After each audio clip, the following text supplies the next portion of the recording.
بسم الله الرحمن الرحیم. زمونږ ستاسو د نن ورځې درس پر انزرټ ټاپ کې ټیکس ګروپ ورسره سمبول ګروپ ده.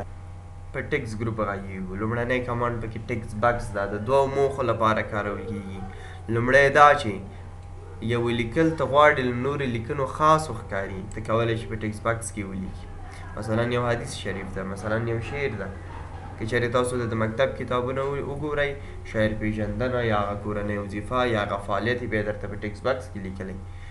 بل موخه یا هم د ګټې اخیستلو لپاره موږ کولی شو د ټیکس بکس څخه ځکه کار الو چې هغو ساحو کې چې لیکل نه ترسره کېږي هغلته موږ لیکل وکړو. مثلا په هیډر ساحه کې موږ نشو کولی لیکل وکړو. مثلا د صفحو په مارجن کې موږ نشو کولی لیکل وکړو. ما ویلي چې دغه ساحې ته مارجن وایي. نو د ټیکس بکس په مرسته موږ کولی شو بیا پر دو ساحو کې لیکل ترسره کړو. راځم ډرا ټیکس بکس داخلم او دې ځای کې تاسو ټیکس بکس رسم کوئ چې هر چېرته ته غواړې لیکل ترسره کړي. اوس راځه پکې لیکل کوه، هېڅ کوم ستونزه نشته. اوس له تاسو یوه پوښتنه، څنګه کولی شم د ټیکس بکس دغه بارډر له منځه ویسم؟ سمیع الله ته یې راته ووایي. هوم کې فارمټ کې شپ فیل نو فیل تی ووایه راته الهام. حضرت علي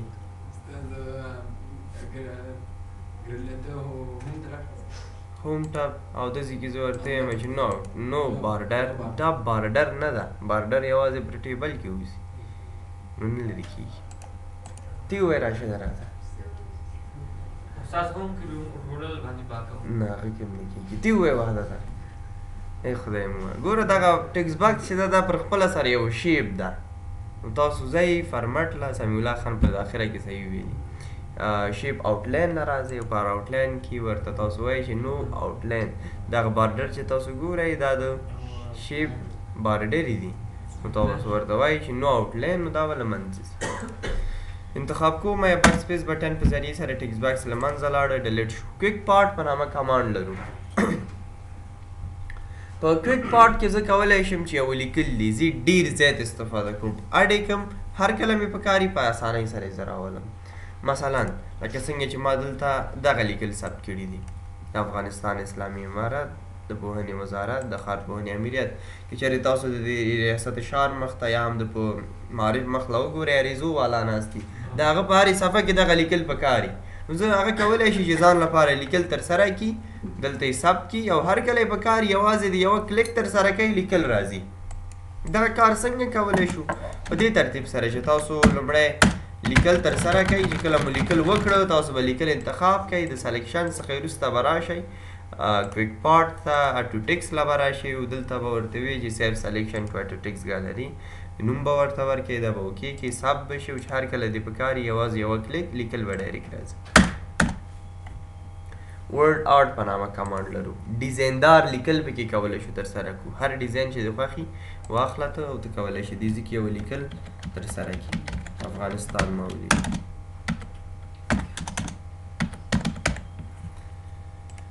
دلته هم تاسو کولی شئ هماغه د شیپ ټاپ موږ سره خلاص شو. د ډرایوینګ ټولز په نامه یا هم فارمټ، دا نور ټول کمانډ موږ په شیپ کې واضح کړي. یوازې دغه ورډ آرټ سټایل او ټیکس پاتې چې ویلي مو دا د ورډ آرټ موضوع ده چې کله مو هغه وویلې بیا پر ده سره غږیږو. دلته هم ته کولی شي ډیزاین یې بدل کړي، یو بل شانتې جلا ډیزاین ورته واخلي. دا یې مې ورته واخیسته یا هم دا اخلم په دې ترتیب سره. دلته هم ته کولی شي د دې لیکنې رنګ بدل کړي، څه ډول رنګ اوسي. ته کولی شي رنګ یې تغییر کړي، هم داسې رنګ دې اوسي. دلته هم ته ورته کولی شي چې بارډر ورته یا هم آوټلاین ورته ورکړي، لیکنې ته بارډر انتخاب کړي. تاسو وګورئ کوم رنګ کې بارډر اوسي، زه کولی شم هماغه رنګ بارډر ورته ورکړم. ډبل والی دې څومره اوسي دومره دې اوسي، او کوم رنګ اوسي دا یو رنګ دې اوسي یا هم دا یو رنګ، اټومیټیکلی هماغه بارډر اخلي.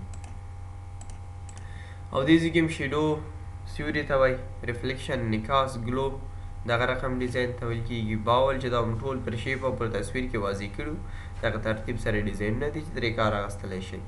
او دا هم په 3D حالت کې وښکاري. 3D حالت هغه ته ویل کېږي چې تاسو ته درې مخه ښکاري. او دې ځای کې هم ډېر زیات ښایسته ډیزاینونه دي، لکه څنګه چې پر د بینرو کې تاسو وګورئ دا لیکل کاږه واږه یا هم تاو ګول ترسره شوي وځي. تاسو کولی شئ له ده کار واخلئ او استفاده ترې وکړئ پر د لحاظ سره. یا هم په دې لوګوګانو کې له ده څخه ډېر استفاده کېږي. نو چې هر یو مو خوښوي داسې کې لایف پریویو درته ښکاري او کې له هماغه استفاده کوی شي. ورپسې ټکس ډایرکشن دا لیکل څه ډول وشي، داسې وشي که نه داسې، او که نه داسې عادي حالت کې، او چېرته وشي ټاپ میډل باټ. په کریټ لینک سره نه غږېږو، څه خاصه خبره نشته. بیک سپیس بټن ډیلیټ مې کړو. ډراپ کیپ په نامه سره کمانډ لرو، ډېره ساده خبره ده. لومړي حالت کې غیر فعالي، دنده یې دا ده د لیکنې لومړی حرف درته غټوي، ته به په دې لومړي حرف کې کلیک تر سره کړي، دا به فعاله شي.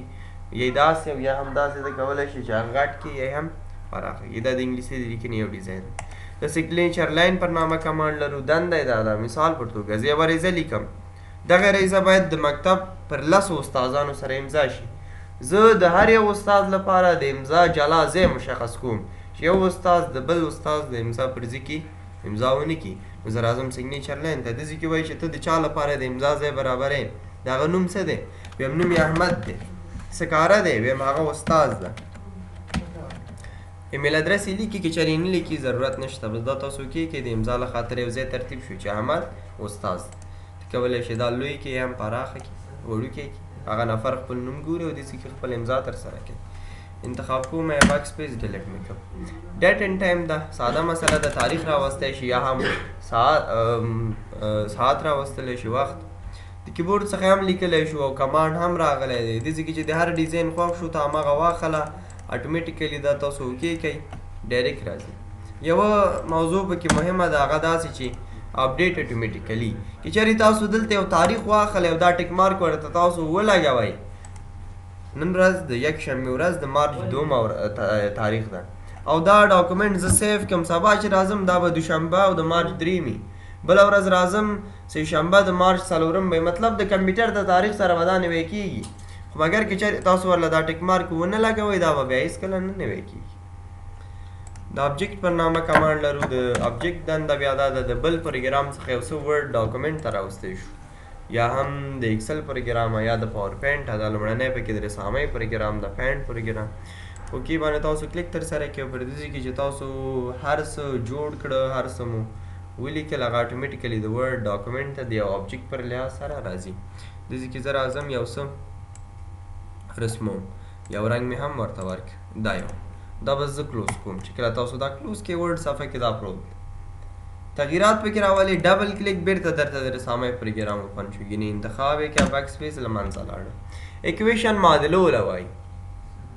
که چېرې ته د ریاضي کوم پارچه جوړی یا هم داسې یو چپتر جوړی چې پر هغه کې تاسو ته اکویشن ته ضرورت دي، سوالونه جوړی بالکل، نو ته کولی شې لته کار والی. ځینې تیار جوړې معادلې دي دلته، که چېرې مو ضرورت وي کلیک وکړه، هر یو قیمت کې تغییرات راوستی شي.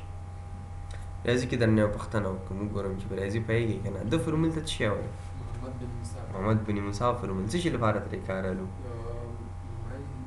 دوه مجهوله الجبري معادلو د حل لپاره چې دوه مجهوله ولري، کولی شي د محمد بن موسی فورمول څخه کار واخلو.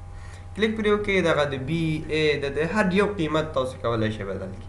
که مو دا نه په کار راشئ انزرټ نیو اکویشن ته او په دې ځای کې ډېرې زیاتې علامې، مثلا مثبت، منفي، دلتا، مساوات، نامساوات، موازي، ضرب، تقسیم، فیکټوریال، لایتناهي، همداسې نور هم ډېر زیات دي. کلیک پرې کوئ او کار ترې اخیستلی شي.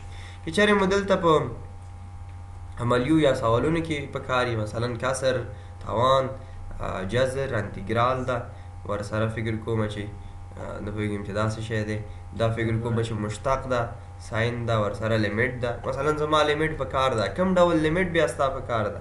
دلته موږ څو ډوله لیمیټ لرو چې هر ډول لیمیټ ستا په کار یې ته کولی شي همغه واخلي او د هر یو قیمت ته کولی شي تغییر کړي، د هر یو قیمت کې تغییرات راوستی شي. بیک سپیس بټن ډیلیټ مې کړم. ورپسې سمبول لرو. سمبول هم ساده مسله ده، ځینې سمبولونه دي چې هر یو د خوښې کلیک پرې کوه هغه ډایرکټلی راځي. که دا دې نه خوښ مور سمبول دلته ډېر زیات دي، کوم یو دې په کار انتخاب انزرټ هغه ډایرکټلی ستا د ورډ صفحې ته راځي. که چېرې د دا هم نه خوښ کټګوري بدلولی شي، بل کټګوري خو مګر د وینډنګس کې تر ټولو ښه سمبولونه دي چې کولی شو ترې کار واخلو په دې ډیزاین سره. هر یو د خوښي واخله انزرټ. اوس پر دې سره ته کولی شي د ټیکس یا د لیکنې ټول کمانډ اپلای کړي، مطلب سایز یې غټ کړي، بولډ یې کړي، ایټالیک یې کړي، رنګ ورته هم ورکولی شي. دا انزرټ